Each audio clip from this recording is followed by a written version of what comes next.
it's not a section, it's a part. The first part is quantum electrodynamics, and the section. Okay, no, the first part is quantum electrodynamics, the quantum electrodynamics itself has two sections. One is quantum electrodynamics, and the second is renormalization.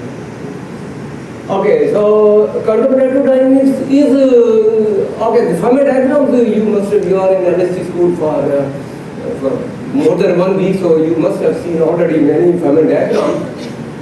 And I mean, showing Fermat diagram did not need me introducing you to this. So in a way, you have already done it. So you think, what I'm going to do?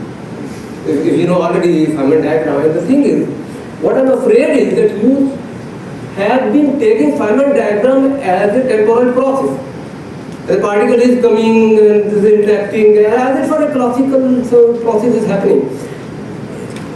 In this way, it's okay. Many lecturers can introduce Fermat diagram and you can listen to it, but in the very first 4 or 5 slides I have shown that this way is incomplete, if not imperfect. To treat that like a process is happening in temporal. In this way, you have many questions which cannot be answered. So proper way is what I am going to present when I finish that. Proper means something like a university level or books level, rather than just popular science level or the kind of purpose. So if you take that temporal view, the process which is happening, then it's okay, you can say an electron is coming. What is photon doing? No time, it's moving. If you think an electron is moving, is photon moving? I mean, that's a question. This means this answer is not available in the simple approach which most of the people follow it. That's like a process. It's not a process, it's mathematics, it's a summary of that. And I have to present that mathematics. Unless you know mathematics, you are left with these kind of puzzles. And the next puzzle is that what is the relation between these two processes? If you think this is a process, this is a process, this is a process. First is the quantum mechanical. Are they distinguishable or indistinguishable? And if they're indistinguishable, then they add or subtract. The idea is that the final state here is the same. In this, electron goes to that final state. That will be the same or different. I mean, this is a simple process way of classical type of presentation would not answer this question. And the third is that here it's a quantum scattering. Here you would say that the photon was absorbed by an electron and then electron emitted a photon. That's the process you can understand. So what is happening here? Emitted earlier and absorbed later. And if you're thinking about a process, you would say that doesn't make sense. But you think it's not a process, Fermat diagram is not a process, it's a summary of a mathematics, and that mathematics allows that. I have to present that mathematics, but to first tell you why. And the last one is that in Fermat diagram you say initial particle has momentum, fixed momentum, one momentum. One momentum means one plane wave. And in quantum mechanics, I think the early lesson in quantum mechanics is the plane wave is not physical. So that says all Fermat diagrams are wrong. In principle. I think, I'm not sure if I show, this is a material from simple quantum mechanics course, that a plane wave has a normalization constant as 0, and because of normalization, and 0 means it's impossible, plane wave is impossible, and you're dealing with impossibilities. That is if you think it's a process. Another way to understand this problem is that uncertainty principles say that there should be uncertainty in momentum. If you have fixed momentum, E3, one fixed value, there is no uncertainty.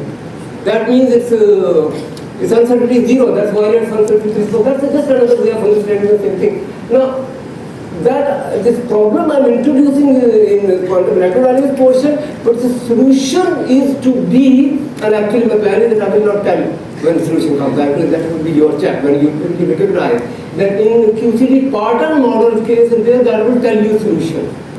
And I will tell you solution, I will be just going or speaking, and if someone recognizes the question, then I will answer, otherwise it's your check. I've told you the puzzle I've told. Solution is somewhere in my 3 lectures. You have to think of put some mental pressure on you as well, when the solution comes. Actually, I'm giving less time to the solution, not part of my actual lecture, because this objection is there only in principle. In practice, treating as a momentum is an excellent approximation. So practically, you don't need a solution. That's why I'm not spending that much time on it. Okay, now the first thing, the refinement diagram, you have this thing. So I start with this. What is that? Not as a photon traveling, but it's a proper mathematically in quantum electrodynamics theory. What is that thing? Daily things.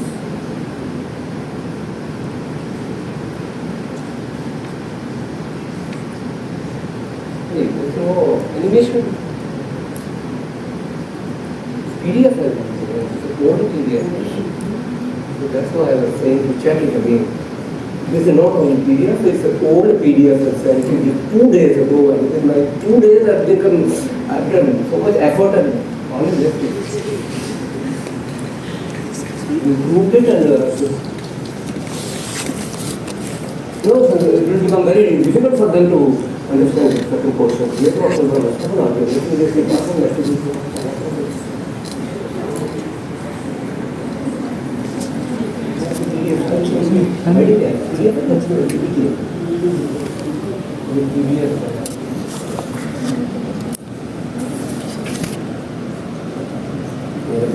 Message इतनी देर से कर रहा था तो PPT है तो check करें ये करें अच्छा नहीं करते तो मैं तो लेकिन भी जो है इसके बगैर मेरे पास पोस्ट कंप्यूटर में आ गया तो पूरी प्लानिंग ही यही चीज़ है वो तो यार तो टॉपिक को मैं देखना पड़ता है ठीक है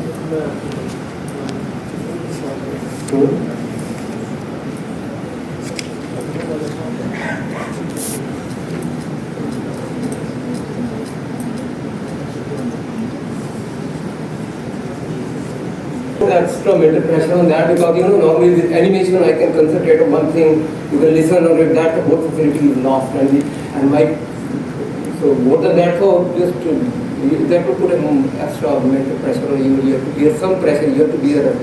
I'm not sure whether they're bearing any pressure or they're they're enjoying their own just gone on. But that's the thing. That's the PDF. That's not the plan. Huh? Okay, so I continue later about Babakura Vajari. Explain the immediately replaced. Okay, so the thing is, my planning was that initially in animation I would have shown only that. What is that thing? And my answer is that that's called a photon propagator. That doesn't tell you anything so far in this world. And to introduce those who have done all the other graduate physics, electromagnetic theory and quantum mechanics and nothing more than that. I hope they, and Fourier transform. Now these kind of students, I hope they will also understand that between the positive and negative charges, there is another rule. This is where the system is complicated math to properly introducing you that I have to properly introduce you to each piece of that. This piece and then this called vortex and so on. So I start with introducing that. What is that?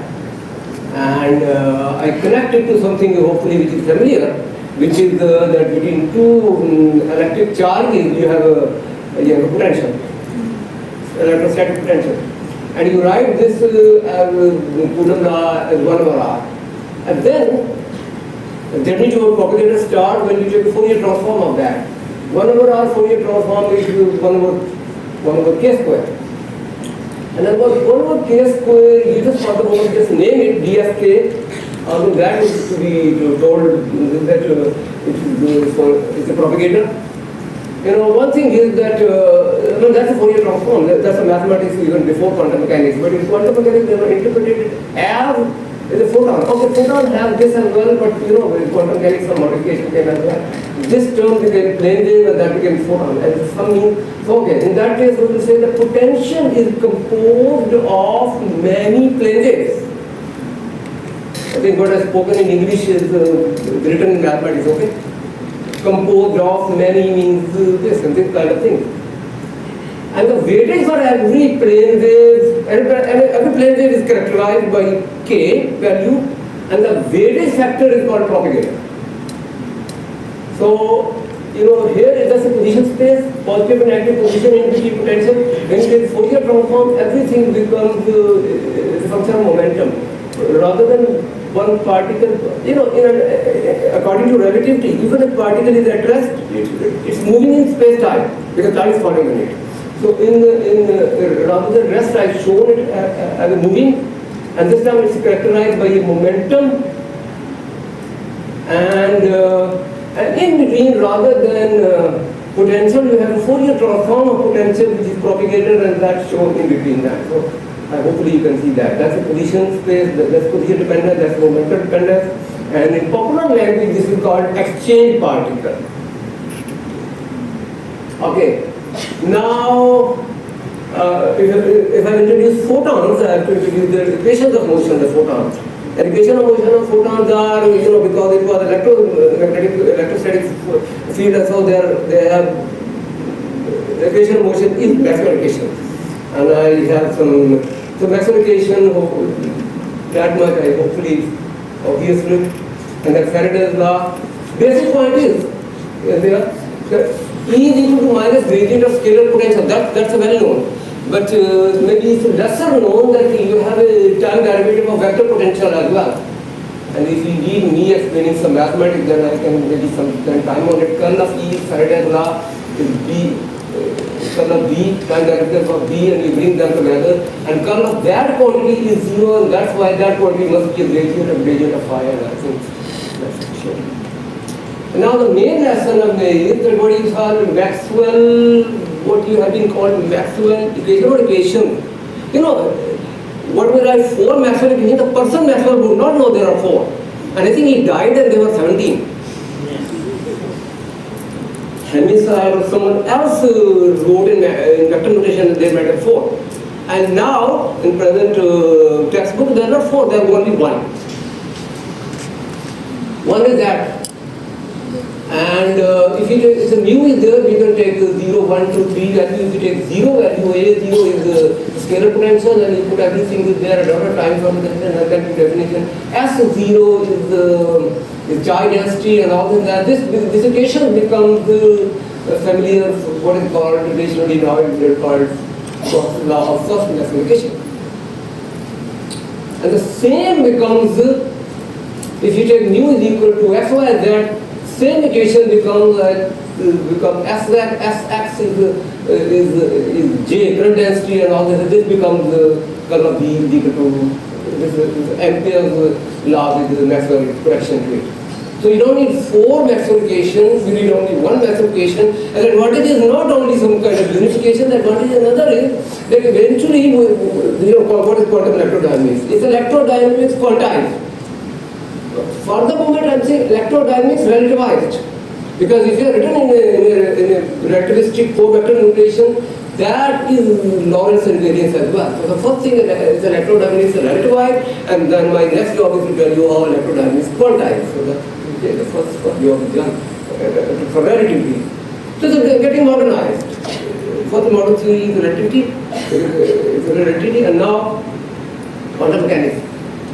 For quantum mechanics, the gauge transformation, gauge invariance is a theory which encompasses not only electrodynamics but quantum chromodynamics and electroweak theory and all that. That's all quantum theory or gauge invariance theory. What's called gauge? Gauge basically means that you change mathematical values without changing physical prediction. The simplest kind of gauge transformation is that your matrix features tell you that MGH, you can add a constant to MGH and that physical prediction do not change. That's a gauge transformation. You change mathematics, you don't change physics. But here I am more concerned about electrodynamics application, and here it is that in this, my current scheme is that the E is variable, E and D are variable quantities, and blue are which are only mathematical, not directly measurable. So you can change phi and a without changing e. You can make some changes in phi and they are compensated by corresponding changes in a, so that e is unchanged. And be the curl of a, obviously, if you are a constant, that doesn't change. Even if you gradient of something, that also doesn't change. If you say mathematics that does not change value of quantity, that's called gauge transmission. And gauge transmission of potential. And there's also gauge transmission of wave function. So that's gauge transmission. And because of that, you can modify that term. That is shown as equation of motion. In equation of motion, you can modify that to become zero without changing physical condition. So equation of motion for photon, from the propagator I'm going to reduce, is becomes just simple. Box is defined. It was defined in the previous slide. I didn't point out. It's the second time derivative minus del square Laplacian term. And now that's a slide for which I was very animation was very necessary for that. The equation of motion is there with a Fourier transform of both sides. The Fourier transform, so that I have not done, and show you it's just Fourier transform. And integration by parts is there, that rather than using integration by parts, you can say that integration doesn't apply on that. First function, second function, routine terminology, or whatever integration part, Integration does not apply on that, it can be taken to apply on that. When it applies on that, we know it is that. It is minus k square, k square, and then that's on the other side, I've just said that Fourier transform of x dependence is Fourier transform of k dependence, but without changing the naming of the quantity. And now you go back to that. The very first thing, very technical slide I showed you, that you have a potential between positive and negative charges, and that is the Fourier transform to 1 over k square, which is propagator. That's now, the same equation is written, but now it's a relativistic notation. It's a potential, it contains, the zero component contains that potential Vx which I showed. And it has a vector potential as well. It is Fourier transform, it has the momentum dependence. So what is momentum dependence? We also have. That's SU divided by k square. SU divided by k square, and that k square idea is that it is what remember that I showed you. One over k square, that is a propagator. So to complete the connection, I do that. This equation you take mu equal to 0, a0 0, and here you have S0. S0 is the charge density. Now here is integration. Charge density, and you take some integration, that becomes charge. Some technical detail after this. Okay, and then d3k remains, and this included in that. So this becomes the d3k. This portion becomes q, and your e dot k dot r, and then 1 over 4 pi k, and that is shown as propagator. So in a way, I have not done anything. I have already told you 1 over k square is propagator, but the reason I have taken time to explain is that I want you memorizing that lesson, and if you can memorize that, I mean it memorize. That I told you the propagator is 1 over k square, but I didn't tell you how to get propagator in general for any field theory. And now I am telling you a prescription. Because any field theory, namely quantum electronics, chromodynamics, electrochemical theory, or whatever the future quantum field theories can be, you write equation of motion. Equation of motion will have a derivative, a differential operator. You Fourier transform, the differential operator will become a constant, and you take reciprocal, that becomes propagator. So that's here. 1 over k square, which was introduced into out of something coming out of nowhere, but that I told you, it's a box. It's a second derivative, and this way you take Fourier transform, you become constant, you take reciprocal, and that's propagator. So now it's a general lesson, you have to remember it for any theory. Differential operator, take Fourier transform, take reciprocal, and that becomes. Now, so far I've talked about only photons. Is there any question?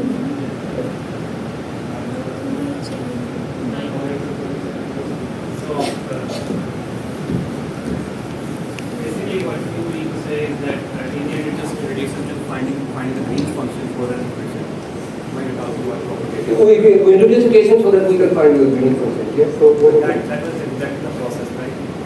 Process is a mathematical process, not a physical process. That's how you get formula for propagation. That's just the Green's function. Yeah, propagator gain function are two names of the same thing. Okay. And exchange particle is also, there are three names of the same thing. Okay, now back to, so far I have only so down. And a quantum electron domain is theory of interaction of photons with electric charges. Now interaction I introduced in two slides, and the first slide may look irrelevant, but the interaction is coming to the slide after that. In the background you have to learn something and be patient for that. This interaction is introduced in quantum mechanics, not in equation of motion, in Lagrangian. First I have to introduce, if needed, what is Lagrangian. That much, I hope everyone knows it. That in mechanics, Lagrangian is kinetic energy minus potential energy. The reason I have taken time to include it here is that you see, equation of motion as V, Lagrangian as V square. This is it. Now, electrodynamics, our concern is not classical mechanics. Our concern is electrodynamics. And electrodynamics have shown you equation of motion. That means I have shown you equivalent of that. And I have shown you, I have to just describe equivalent of that. That is there. Sorry, it's equation of motion. So far I have shown you Masud equation of motion, but I'm certainly also doing something else as well. Equation of motion, this is not Maxwell equation of motion, this is Dirac equation of motion. But still, same thing. Equation of motion has one V and Lagrangian has V square. Now here, Dirac equation of motion has one psi, Lagrangian has psi square. I don't have time to go to derive where the Dirac equation comes because of the limitation of time. But you can at least digest something. That there is some Dirac Lagrangian as well, not only Dirac equation. And now start the topic of gauge invariance. She terms m psi bar psi in Lagrangian. That is not equation motion. Here, m psi bar psi. That is invariant if you invert psi square will be. But that's a very naive, what I should say, a simple gauge transformation. More general could be that you multiply with any complex number of this form e power iota, e power iota lambda, e power minus iota, they cancel and the mass term is unchanged. That's an example of gauge invariant. But kinetic energy term is gauge invariant or not? That problem is deal with, and as a byproduct, interaction will appear. That's the plan, and that's the next. There's an old pattern. I'm going to do nothing to do H bar and C are not type. Okay, the topic was this derivative term.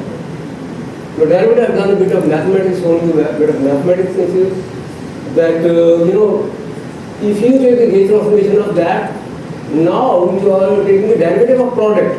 And obviously, the derivative product means first derivative second plus second derivative first. So one term becomes two terms. So there is a change. So the kinetic energy term, this derivative term is not gauge invariant. That's the problem. And you saw the way to solve is that to direct Lagrangian, you add an interaction part as well. Interaction term as well. And it serves two purposes. One, that immediately the purpose is that makes the theory gauge invariant. But what I add is interaction term. Why I am calling it interaction term? Interaction is that interaction is potential energy, and potential energy is potential into charge. And potential energy density is potential into charge density. Now charge density is the charge into probability density, psi star psi dagger psi, and the potential is A naught, and you multiply with Dirac gamma naught, so this becomes psi bar, and gamma 1, gamma naught is y. And now that equation is only in rest frame. And if you move, if you go to, you can say that in rest from A naught is non-zero and other potentials are zero. But if you go in a general frame, others potential will also become non-zero. And anyway, it can be claimed that actual quantity is that, and when you do that, that's you are seeing that only in rest frame it becomes that. So there's at least some background to claim that this is the interaction Lagrangian. Now, I've introduced as a Lagrangian interaction, but the problem I was saying in the previous slide, that is also solved like that. That if you take Dirac Lagrangian and if you add to that, then, and I think total I no, maybe in the next slide, that in that case, you know, Dirac Lagrangian has psi and A, and this also psi and A, and psi has gauge transformation of first kind, A has gauge transformation of second kind, and you make both gauge transformation and the totality of the sum of Dirac Lagrangian, and this becomes invariant under gauge transformation. So interaction and gauge transformation are connected. You get one, you get the other as a side byproduct. Okay, now, so I'm heading toward QED Lagrangian. Is the Dirac Lagrangian plus interaction introduced A as introduced A. Then you have to have a Lagrangian term for A as well. And here it becomes what I started this lecture about, this maximization. And the Dirac Lagrangian density is, so this should be Maxwell Lagrangian. No, Lagrangian I showed you where the Lagrangian is to, you recognize Lagrangian through square. You know, in classical mechanics it was a V, and Lagrangian you have V square. In Dirac equation you have psi, and Lagrangian you have psi square. In Maxwell equation you have E, which is related to A, but in Lagrangian you have E square. Plus B square. It's not immediately it's not Lagrangian, it's Hamiltonian. E square plus B square, doesn't it? But being curl of A, and that you can write, and I think the purpose is to produce this is called electromagnetic tensor. It's a curl. So far it's a curl. But this thing, which is maybe it was new for some of you, that is also curl in space-time. Because you have, it's a space derivative of time component and time derivative of space component. Mathematically there is so much analogy that I can say that it's also a 0x component of something, the same quantity, and that quantity is now named the electromagnetic tensor. And that is so far at A. And in Lagrangian you have A square, that means Lagrangian you have F square. So in Lagrangian you have F square, and that completes the electromagnetic Lagrangian we talked about. The Dirac interaction and then Maxwell Lagrangian. Another way to summarize is that two terms are merged together in something called covariant derivative and covariant derivative is there, and that definition is also needed not only in electrodynamics, that is needed in chromodynamics as well. Namely, this covariant derivative. Now, like electrodynamics only part to start, in the sense that so far I have introduced quantum electrodynamics. Now I have to solve quantum electrodynamics. Solve means we have to get physical prediction of it. To get physical prediction, I have to quantize electrodynamics. It's not a quantum, it's a second quantized electrodynamics. Now second quantized means that if you have a psi, your wave function is composed of, you take a Fourier series, this is composed of terms. Basically, the second quantization means you introduce raising and lowering operator. And equation of motion, maybe if I don't tell you there is a subscript I on it, maybe I can deceive some of you in saying that that's a Schrodinger equation. Actually, it's not Schrodinger equation. If you have Schrodinger equation, you have full Hamiltonian. You say the only interaction part of Hamiltonian. You know, interaction means, I don't have time to say. I showed you Dirac. Dirac term is only psi, no A. It's not interaction. Maxwell, F, only A. That's not interaction. Interaction is when psi and A both appear. No, interaction terms, you know, this is called interact quantum mechanics picture. The quantum mechanics is what you study and no one tells you it's a picture in undergraduate. That's a Schrodinger picture. And another is the Heisenberg picture, and the most difficult is the interaction picture. The idea of the picture is that measurable quantities are, in quantum mechanics, measurable quantities are brackets. So that means you can multiply bra with 2 and cats by 1 by 2 and your physical prediction will not change. That freedom is called picture. Freedom. The quantum mechanics is, this freedom is used to make 3 pictures of quantum mechanics. And that is not just a trivial picturization I told you. It's a time dependence. You put in cat, you put in bra, or you put in, if you have a bracket, if you have a matrix element, you have bra, operator, and then cat. Then you have freedom. Time dependence, you have to put in cat, you have bra, or in operator. So that gives a freedom called picture. An interaction picture means that in cat, you have only interaction Hamiltonian. Not, in quantum mechanics normally say wave function change by e power et and e full energy. And here it's only interaction energy. And that's the picture. It's called, and in that picture the easiness is that here rather than full Hamiltonian, if you have full Hamiltonian you have Dirac plus interaction plus Maxwell. But here it's only simplified only that. And plus minus means the raising and lowering operators. And now the theorem called Dyson expansion, and I'm not going to, it is added on, my presentation would be mathematical, but actually that's not full Dyson theorem derivation. I'm just presenting the result, not full derivation. For a full derivation you have to see a book. Now, just to present the result abstractly, I can present some result by saying that because if cat has only that time dependence, cat has only that time dependence. From initial to final you go, time dependence is only that. That is the same thing that I did twice. Now that is called S matrix operator. Anything which connects initial to final, that's called S matrix. It's a traditional become, it's a matrix, but it's actually not matrix, it's an operator. It's a raising, it has in it raising and lowering operator. Now there's the cat and you take a bracket with the final and you write an expansion, expansion of exponential, and that's related to this word Dyson expansion. Now that is called initial and final element of S matrix. There's one S matrix and one is the element of S matrix, etc. Now what you have to do? Maybe you think of start thinking of that's the most difficult part of the maybe on my free lecture. Yeah, pay attention to more attention than usual. HI you have 3 operators, HI square has 6 operators, HI cube has 9 operators, and so on.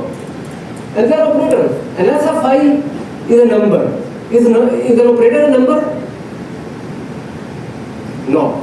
Operator can be raising, operator can be lowering, it changes the state, the number doesn't change.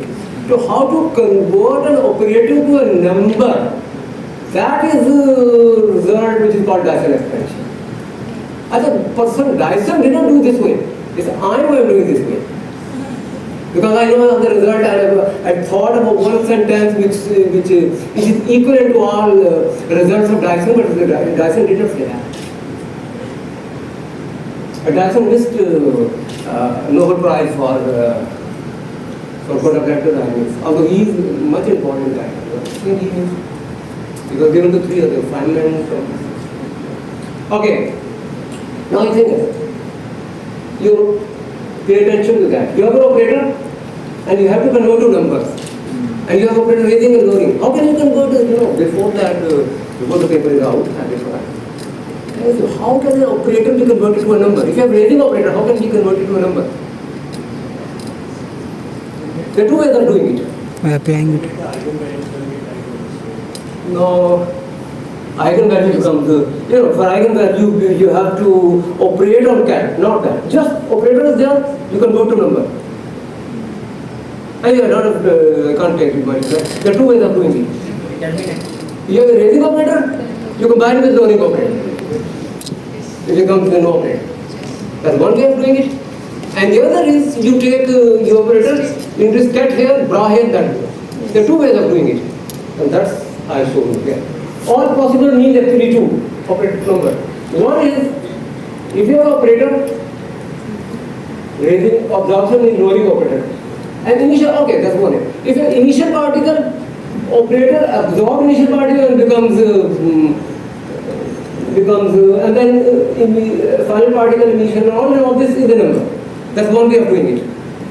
Other way is what I said, you introduce cat and grass. Your operator, you introduce cat and grass, you cat is vacuum, no particle. That cat and grass way of converting operator number, that is called propagator. You know, propagator is so important thing that I have introduced. I told you 3 names of that person, and here I have told you 3 ways of presenting it. In Arabic it's called horse or camel at 70 names.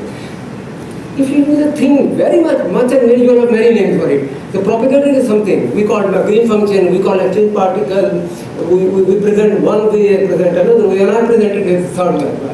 And that should tell you about the importance of propagator. That's the third way of introducing the same thing. And that also tells you the operator, if operator root is available, that operator root is available for psi as well. If it is A, that was solar propagator, if it is psi, that will be Dirac propagator. So be ready for all kinds of propagator. Not only solar propagator was introduced. Okay, now I think I've finished with that. Now you start mathematics on that. So, this is 0th order term. If your power of HI make an order, 0th order means final initial. If final initial are different, that is 0. 1 HI initial final. Okay, I take that figure. Okay, that's a non-zero, but it's a detailed mathematics to say that the first order term does not conserve energy momentum. That's an insignificant prediction that is also missing. So what is present in physical prediction and actual education is the second order term. Second order term, think of that. Maybe I should still let you guess. HI square. HI is a 3 term. HI square are 6. And you're talking about, for example, electron. You know, I showed you my today's lecture. Because incoming electron, 2 electron, outgoing 2 electron. I think it was electron point from picture at 4. If 2 electrons are external particles are 4. The 2 electrons, the 2 positron, or 2 electron, I forgot the picture there. So 4 external particles, 6 operator. So which way will you use to convert to numbers? Out of 6, 4 will be converted through the route that initial particle absorption and final particle emission becomes number. 4 this way and 2 remains. And 2 are, they don't have initial particles, they have final particles, they're from 0 to 0 that propagate. I've written it now. I've spoken earlier, I hope I don't spend time on it again. You just read it. I've already spoken.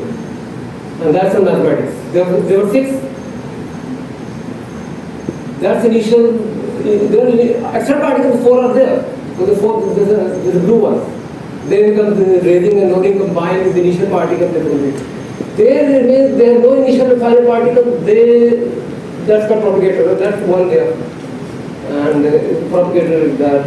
And now here is another term. This is called the current. I can also tell you why it is called current, but I don't think I have time for it. Okay, so that's nothing new with the propagator. Now, with that we can learn something new with that. You come to Compton scattering, and there you have the 6. And Compton means this will go into initial, this will go into initial here, this will go into final, final here.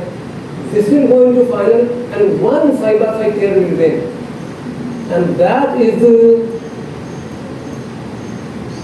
if that is because psi by psi and no initial particle aspect between vacuum aspect and that is called Dirac propagation. That's the formula. And in this Feynman diagram, and now I think my claim is now I will use Feynman diagram as a university level course, not as a popular science level course. Otherwise, nothing new. You say we knew it even before you say what I've done. I've put a mathematical foundation to that, and I hope mathematical foundation is complete now. That you have this term is called vortex, and vortex is that, and that has 3. That's the vortex is the is a mathematical way of translating the interaction term in Hamiltonian or Lagrangian. Okay, now coming to physical predictions. When I said, so far I said initial, A final. I didn't have time to pay attention to it. A final. A final means initial, I didn't say A initial. The final say A final. I tell you now what is that. Then if you have a static experiment, initial is a unique. I think this is culminated. Approximately culminated. Final there can be many, which will be different angles. One final state, another final state, etc.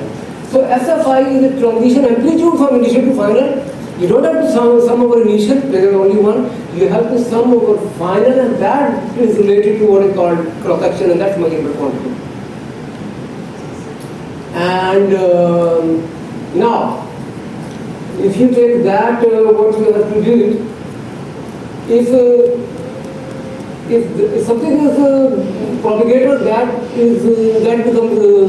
can be written in momentum dependent, as momentum dependent.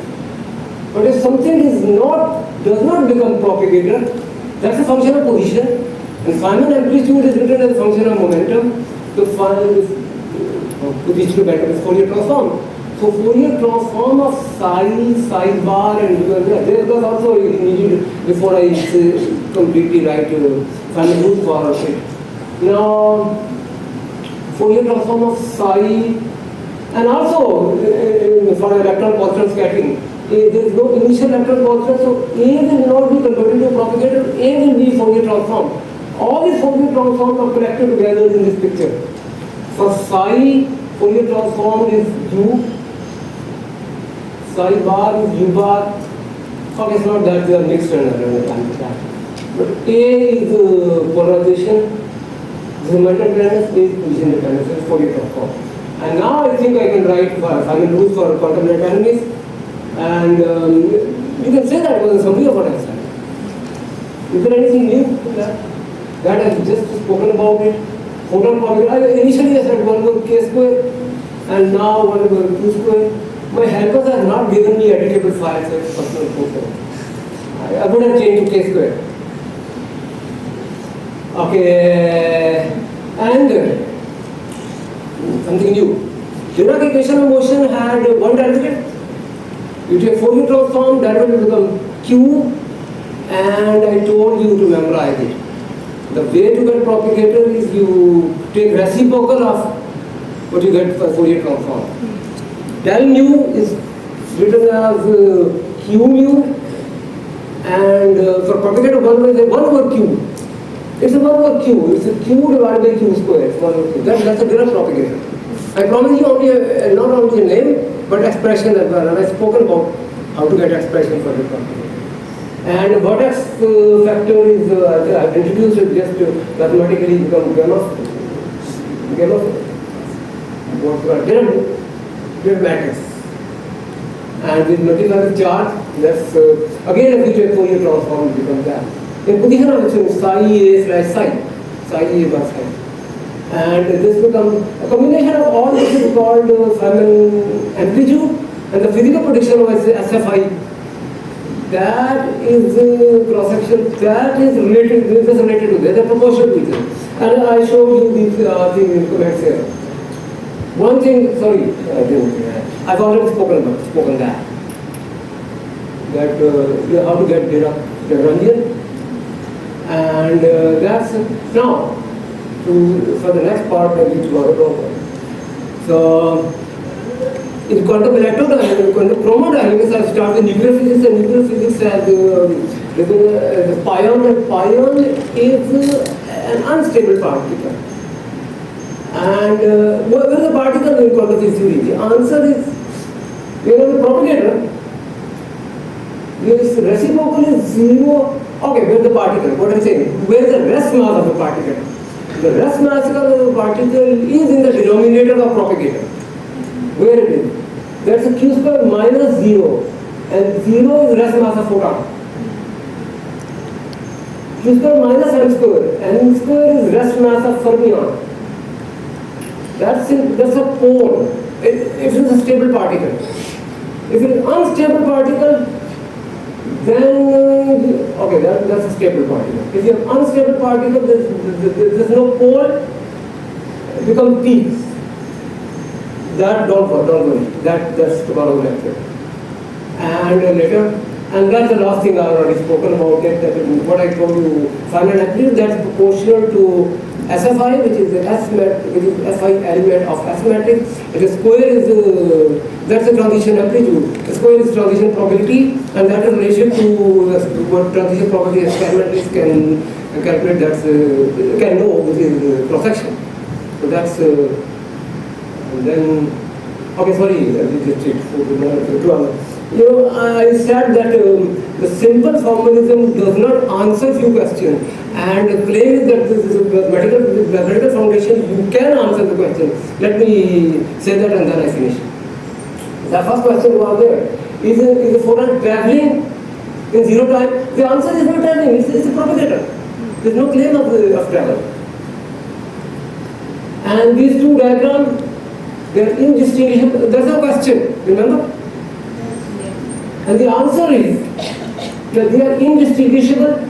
Finally, experimentalists would not know that electron has gone through this process or that process, because experimentally you know only initial and you know only final. And initial and final, they are same for both. So they are indistinguishable processes, and quantum mechanics says indistinguishable, you add or subtract amplitude. And there are rules which tell you when to add, when to subtract in full university course. That's second. And third question was that how is it possible that initial photon is absorbed later and the final is emitted later? But here I say no claim of process.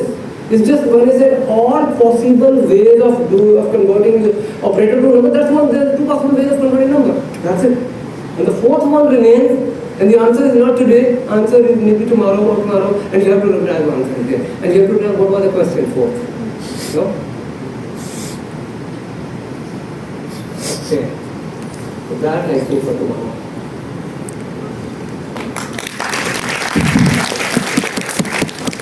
Thank you.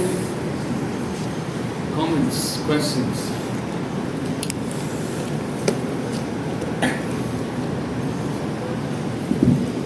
Could you go back to the previous slide where you were showing the QED Lagrangian?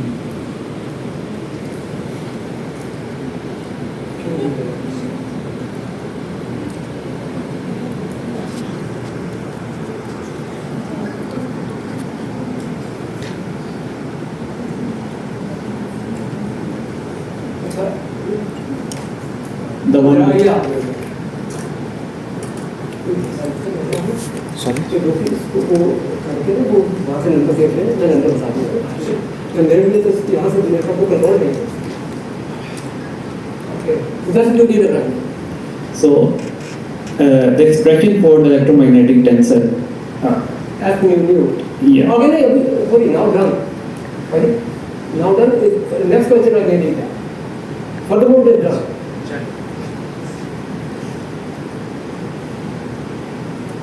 Okay. Yes.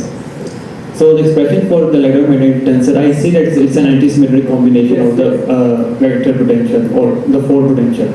So my question is, the fact that electromagnetic field tensor is an antisymmetric tensor, does that have physical implications for the theory of electrodynamics or QED for that matter?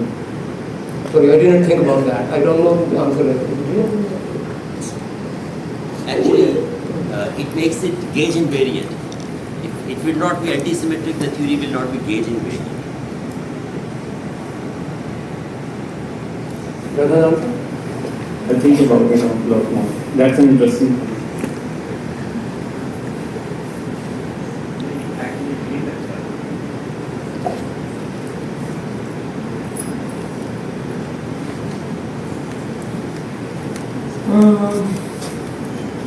Tired? Of course. Shall we close? Let's go for lunch and then